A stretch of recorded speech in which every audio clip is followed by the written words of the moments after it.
Hello bachon, let's see this question. The question says a hydrogen atom in state n equals to 6 makes two successive transitions and reaches the ground state. In the first transition, a photon of 1.13 electron volt is emitted. Find the energy of the photon emitted in the second transition and what is the value of n in the intermediate state. Now इसका A part देखते हैं. Suppose ये energy levels हैं.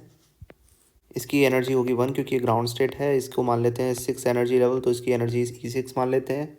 अब इसने दो successive collisions किए हैं. एक तो E6 से किसी n पे आया है और फिर इस nth पावर लेवल से E1 पे आया ग्राउंड स्टेट में. और पहले ट्रांजिशन में इसने 1.13 इलेक्ट्रॉन वोल्ट एनर्जी लूज करी है और हमसे बोला है कि इस वाले ट्रांजिशन में इसकी एनर्जी कितनी होगी. तो हम सबको पता है कि ग्राउंड स्टेट में एनर्जी कितनी होती है, -13.6 इलेक्ट्रॉन वोल्ट.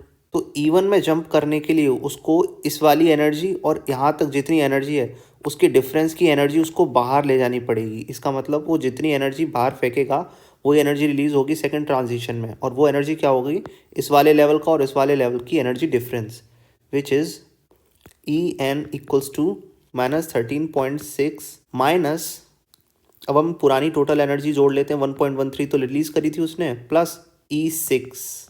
हम E6 कैसे निकालें? E6 निकालने के लिए हमारे पास फॉर्मूला है -13.6 डिवाइडेड बाय 6 स्क्वायर. बिकॉज वो 6 लेवल पे है तो वहाँ पे n इक्वल्स टू 6 हो जाएगा. तो इसको सॉल्व करने पे आ जाएगा ये 0.377 इलेक्ट्रॉन वोल्ट. अब इस वैल्यू को इसमें पुट करते हैं, n equals to -13.6 minus 1.13 plus का -0.377, और हाँ ये माइनस में है तो इसको सॉल्व करने पर हमारे पास आ जाएगा -12.1 इलेक्ट्रॉन वोल्ट. मतलब 12.1 इलेक्ट्रॉन वोल्ट एनर्जी वो रिलीज़ करेगा सेकंड ट्रांजिशन में. नाउ लेट्स सॉल्व इसका बी पार्ट. बी पार्ट में हमें n की वैल्यू निकालने को बोला है. अब n की वैल्यू निकालने से पहले हमें Enth निकालना पड़ेगा, मतलब इस लेवल की एनर्जी. हमें पता है E6 की वैल्यू कितनी आई है, -0.377 इलेक्ट्रॉन वोल्ट. तो जो Enth की लेवल होगी ना वो एक्चुअली दो एनर्जी का सम होगी. कौन कौन सी? एक तो माइनस का 0.377 प्लस जितनी एनर्जी उसने रिलीज़ करी है फर्स्ट ट्रांजिशन में, which is minus of 1.13 electron volt. अब ये माइनस इसलिए लिया है क्योंकि वो रिलीज़ हो रही है. रिलीज़ हुई एनर्जी को हमेशा माइनस में लेते हैं.